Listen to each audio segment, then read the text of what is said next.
పట్టా భూమి 22A చేరితే ఏం చేయాలి? ఆంధ్రప్రదేశ్ రాష్ట్రంలో అయితే కనుక పట్టా భూమి నిషేధిత జాబితాలో ఉండి అది ఎకరం లోపు అయితే ఆర్డీఓకి దరఖాస్తు పెట్టుకుంటే ఆర్డీఓనే విచారణ చేసి నిర్ణయం తీసుకోవాలి. ఎకరానికంటే మించి అయితే కనుక ఆర్డీఓ విచారణ చేసిన తర్వాత ప్రతిపాదనలు ప్రభుత్వం వెళ్తే ప్రభుత్వం నిర్ణయం తీసుకోవాలి. తెలంగాణ రాష్ట్రంలో కనుక 22A పట్టా భూమి చేరితే ఉత్తర్వుల మేరకైతే జిల్లా కలెక్టర్కి అధికారం ఉంది.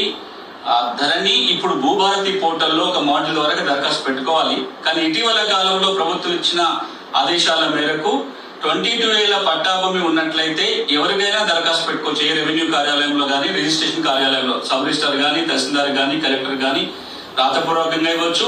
ఈ మధ్య కాలంలో ప్రభుత్వం హెల్ప్ లైన్ మొదలుపెట్టింది. ఆ హెల్ప్ లైన్ కూడా ఫోన్ చేస్తే పరిష్కారం చేసుకోవడానికి అవకాశం ఉంటుంది. ఇవి కాకుండా ఒకవేళ పట్టా భూమి కాస్త ఎండోన్మెంట్ వక్ఫ్ అని పడితే ఎండోన్మెంట్ ట్రిబ్యునల్ కానీ వక్ఫ్ ట్రిబ్యునల్ కానీ వెళ్ళొచ్చు.